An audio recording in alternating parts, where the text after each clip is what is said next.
Hello financial investors and welcome to the channel. My name is Brent and today we are going to be doing our Monday Buzz video for January 27th, 2020. It is the last and final week of January. Our first month already of 2020 ending, so it's pretty exciting. We did deposit our $118.35 on Friday. That way it is available every Monday for our trading and dividend investing. So what we're going to be doing in this video is taking a look at last week's performance in the portfolio and also comparing it to the markets. We know that the markets were down. This portfolio was also negative last week, one of the few already here in 2020, but I'm really hoping for some more red activity and just kind of more dread in the market because that is buying opportunity. So with that all said, let's go ahead and get into it. And if you haven't yet subscribed to the channel, I would really appreciate it if you do hit that red button below to subscribe to the channel. If you're interested in stock market investing, dividends, real estate, or personal finance, if you do enjoy this video, find it helpful, hit the thumbs up. And if you have any comments or questions going over this video, want to let me know what stocks you're looking at or purchasing, or just any other question, drop it into the comment section below. I do read and reply to all your comments. And let's go ahead and get into the video. So I believe last week at the very top of the market here, just recently, we had hit almost $21,000 of equity within this portfolio. We had a return of roughly 35%, which was fairly good. Now we did have a bit of a pullback here on Friday, and I actually had a couple days that were more, here on the 23rd, I already had a negative day going into the 24th. Okay, so Thursday, I had a negative day here on Thursday. And then Friday, I had another negative day, kind of putting the portfolio down for the week, about 1.28%. Now, in comparison to the market, the S&P was down 1.03, the Dow Jones was down 1.22, and the NASDAQ was down 0.79. So I was right in there, actually fell a little bit further than the indexes, and that can be because of AbbVie. AbbVie has been slightly moving lower, especially last week, losing 5% of its equity value. It was trading near $90 for a good point, could not make it over that hump.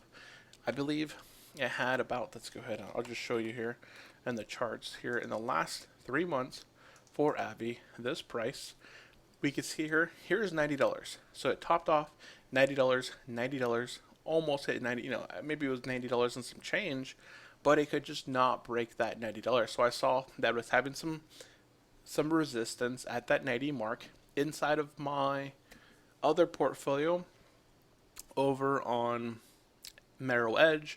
I sold out of about $1,200 worth or so, just taking my gains. I kept my original cost basis within the AbbVie shares. I still own maybe 40, 50 shares of AbbVie, and then moved the equity split between Genuine Parts, Wazeco, and Apple Hospitality REIT.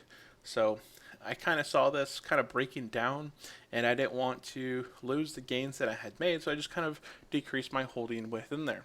Now, over on M1 Finance, I just kind of kept the position there. It's only, I want to have all these pieces about the same within this portfolio. All different portfolios kind of moving on their own different in a way. So that was our losing factor for last week. We also saw Caterpillar break down about 3.75, CVS Health Corporation, Walgreens both down about 3.4 to 3.6, Genuine Parts down 3.3, and so on. So overall, we had more red versus green. We can see that Waco actually broke higher last week. This has been our main buy for the past few weeks, Waco Group, and it did have some positive movement last week, going up 3.76. Also, Consolidated Edison, Digital Realty Trust. We can see some utilities. This was a retail in the footwear. So it's kind of interesting. You see one retail here in the footwear. That's because I believe it got beaten down so much here in the short term that it has really good fundamentals that a lot of investors are kind of also looking at it long term and investing at this point. And we can see some continued utilities, some just staples. Apple, of course, continuing to move higher. Cisco has been beat down here in the short term, moving quite a bit to the low side. And it does look like investors are feeling a little bit. Okay, so yeah, I guess right now they haven't been beat down, but I know back in December, I haven't been eyeing the market as much. I'm just kind of easing myself back into the market. I've been kind of on a break from around September when my daughter was born and kind of, detached myself away from the market. I'd still invest every once in a while on my Mondays, but just I didn't really pay attention to everything. I don't monitor my portfolio on a day by day basis. I post it over on Instagram, and that's about it. I don't do like a deep dive into my portfolios on why everything's moving. I've already done all my research, and I believe in these companies, and that's why I've chosen to invest in them in the long term. What they do here in the short term on a week by week basis doesn't really affect me too much, besides providing maybe a buying opportunity into a stock. It's not something I'm just going to sell out of my portfolio just because it has a red week. So overall, we do have a few positions that are in the red, and that's what we're going to be focusing at in today's video. I want to continue to build up positions such as Walgreens, such as UGI, such as Chevron, Genuine Parts, and Simon Property Group. Maybe not Simon Property Group, it's already at the $800 threshold, but many of these other positions that are in the red, I'd actually like to build those positions up higher in my portfolio to be about that $800, $900 cost basis. So in today's video, what I want to focus on is some of them that are actually red, not with the dividends that have been reinvested into them, but just, so this bar right here, this is suggested by another viewer subscriber in the past video saying that I could just go ahead and leave this column as it is. So I can actually zoom in here. And as we kind of move down, this bar will remain as it is. And I really want to just focus on these stocks right here. So we have UGI Corporation, Tanger Factory Outlet, which already has that $800. Walgreens doesn't quite have that $800 mark, but it's at a negative in the portfolio, and I've been wanting to add more to it, just haven't had that opportunity. We have Caterpillar, 3M, Genuine Parts, AbbVie in this portfolio. I think I'll leave that as it is. It's at that $800 cost basis. Chevron Corporation, oil has been taking a huge hit recently, and this may be a really good buying opportunity for Exxon and Chevron, both in the oil area. And I'll probably leave Simon Property Group, Altria as they are. So let's take a look here at which one of these is coming up on ex-dividend here in February. So we have Walgreens. I'm going to go ahead and highlight them. So Walgreens is coming up in February. Also 3M is coming up here in February. We also have CVX coming up in February, and we have SPG coming up in February. So those are the four that are coming up in February. We actually do have a few here in January, but I believe Tanger Factory Outlet, that's already at my $800 threshold that I kind of want to focus on. So is Caterpillar, and so is AbbVie. So just the ones that I have highlighted here are the four that I'm going to be focusing on here in this video. So what we can do here is I'm going to go ahead and pop these windows open here for dividend.com. So we're going to go ahead and take a look at these. And I'm actually not going to be touching Simon Property Group because that one is going ex-dividend here in February, but it already has $939 of equity invested in it. So Walgreens here, very good payout ratio, had 31.25, lots of continued growing years. It's growing and paid out dividends for the past 44 years. They are almost a dividend king, having grown and paid out dividends for almost 50 years. They have a fairly good yield at 3.43, which is very good. Now this company is going to be going ex-dividend on February 14th. 3M, again, this is a dividend king, 61 years of continued dividend growth. Payout ratio around 60%, which is what I look for. Nice starting yield of 3.24. Now, as we kind of move down here towards the bottom, we can see that this one goes to ex-dividend also on the 14th. So ex-dividend is around the 14th. I can expect that. And we have CVX. This is the oil and gas company. Nice dividend yield. Starting dividend yield of 4.26. Decent payout ratio of 67%. This is oil and gas, The payout ratio is generally high. If we compare it to Exxon, they usually have higher payout ratios, but still 67% is not bad for this style of a company, and 34 years of growing and paying out dividends. So it's very consistent, and over 25, so they are a dividend aristocrat. This one is also going ex-dividend on the 24th. So that leaves us with this Monday plus 2 additional Mondays. So let's see here. Yeah, 14th is a Friday. So I could invest the 27th, the 3rd of February, and the 10th of February into these positions and have them all go ex-dividend on that 14th. Basically kind of buying down these positions, adding more equity into them, and decreasing my unit cost, increasing my yield on cost, and increasing my overall dividend income by quite a bit just because of these positions having very nice starting yields. I guess if what are we at? 10 minutes of the video. So what we'll do here is we'll kind of just showcase the fundamentals of these companies and why I have been invested in these specific companies if you guys would like to hang out just a little bit longer. So we'll look at these three here in the short time frame of just 1 year and look at the price, the dividend yield. So here's Walgreens. Walgreens is current price is in the blue, 50-day is in the green, 200-day is in the red. Walgreens is now trading both below its 50-day, 200-day moving averages and is now offering a higher yield, a higher starting yield than it has been for the past 1 year. Here we can see that for the most part, this is its highest point of offering a dividend yield of 3.45.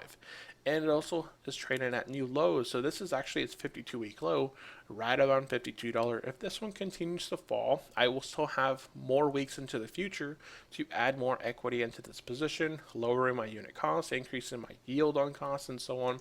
If we look at the 5-year time frame for this specific company, we can see here that it has been on a downtrending price, and its yield is now offering one of the highest yields in the past 5 years. If we look at it in the 10-year time frame, again, we're looking with that yield, starting yield of 3.45 is one of the highest starting yields that this company has actually ever offered, and one of the lowest prices that it's offered since back in 2013, 2014. Now, why is this company going down? It's retail. It's part of the retail crowd, as Berkshire Hathaway, JP Morgan, Amazon have vowed to get into the healthcare space and pharmaceuticals. Companies such as Walgreens, companies that sell those drugs and such have been kind of steadily on the decline, but we shall see how this one kind of plays out. I'm still looking at their revenue, their net income, and free cash flow as being positive. Revenue up 11% overall over the past 10 years, net income up 7.5% on average per year, and free cash flow up 6.4% on average over the past 10 years. So good growth right there as far as percentages go. And if we look at some of their basics, just looking at their PE, price of sales, and price to book, we can see that price of sales, this is a sales driven company. It's traded at a 0.3, so the price could essentially double, and then you'd be paying price for its sales ratio. So still very good valuation. They're kind of crazy there. Price to book below 3, it's at a 1.9, and its PE ratio, price to earnings, is at a 12.79. If you compare this to the S&P 500 average of say 15 to 17, and it's now at a 27. I don't know if VU's actually going to show us a PE. Yeah, VU's not going to show us that. But the S&P 500 average right now is around 26, 27. So you're getting a nice discount with the Walgreens. Now you just kind of have to believe in the company that eventually it will turn around and you'll see that price return back to it. So let's go ahead and look at Chevron or 3M. I won't go as deep dive into these just because these take a little bit further time. Now 3M isn't on its 52-week low. It still hasn't broke below its 200-day and 50-day moving average, but from my point of view, I've already decided I want to add it to my portfolio. This is actually below my starting cost within 3M. So adding to this position now, while it's not below its 200-day and 50-day moving average, it's still at a nice discount in comparison to the short history, say 1 or 2 years back. It's also at a starting yield of 3.23, its highest starting yield in the past 10 years. it's in this area. So in the past 6 months, you would have had the best opportunity to buy 3M with its highest starting yield over the past 10 years. And going over to Chevron, taking a look at the 10-year, Chevron, kind of not actually beaten up as much as it had been back in 2015, 2016. It has had a nice recovery, now trending sideways here. But the current price for the time frame here of 1 year is now trading quite a bit below its 200-day and 50-day moving average. You can see right here, here's the constant, where Chevron's usually going up and down, up and down. Here's their average. They are now dropped to $111.85. This is putting it at the support level here for 112, 112 basically. It's touched the support. This to me looks like a really good buy opportunity because as these situations, you can see the history of this. It hits it just for a short time before getting bought back up, and it comes back down, gets bought back up. This is just the history of this specific company, and this is just one of those buying opportunities where you're getting a nice starting yield of 4.26 in a very low cost basis, and it just makes a lot of sense to be buying this specific dividend aristocrat at this point. If I wanted to target just one of these three, I would actually have my eyes set more on Chevron versus 3M or Walgreens. I think it would go in the order of Chevron, Walgreens, and then 3M. So those are the three companies that I do want to buy today. We'll see how it kind of plays out here in the future if they will provide the same opportunities as we're getting today. I'm sure the price won't shoot off in the next few weeks where I won't be buying them at this discount, but we shall see. So that's what we're going to be doing in today's video. I'm going to go ahead and get my calculator here, split up $119 by 3. So we're going to be investing $39.68 into each three of these positions. So the first position here was Chevron.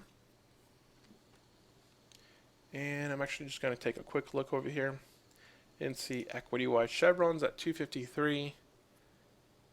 3M is at, okay, so 3M is not even part of the equation. I could toss 3M out, for the time being. It's only down 2.97. CVX is providing me a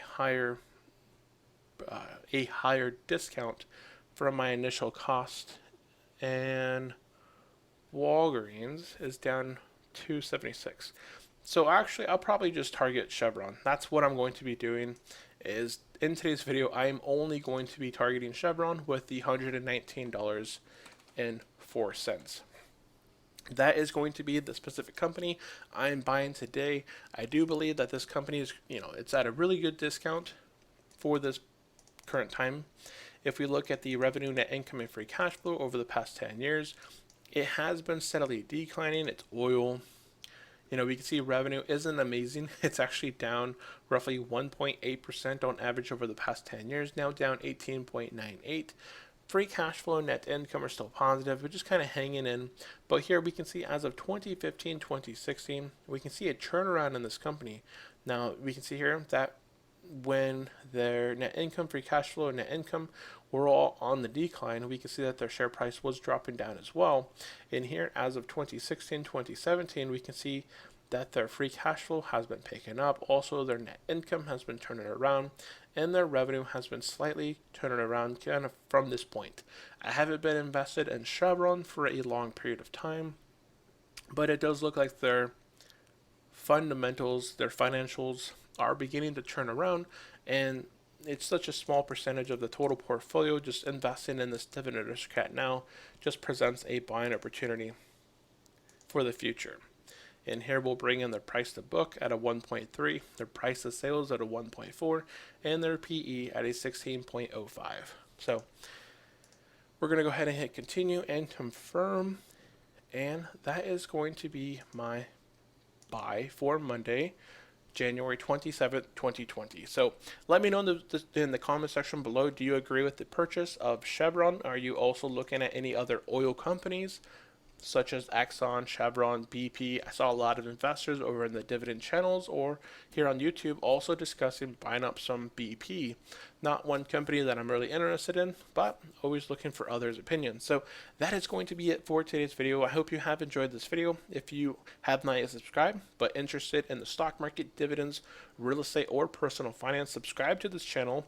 Hit the thumbs up button below if you did enjoy this video. And of course, drop me a comment below if you are buying anything with this whole scare from the coronavirus. Are you also looking at companies that the coronavirus could be potentially benefiting from?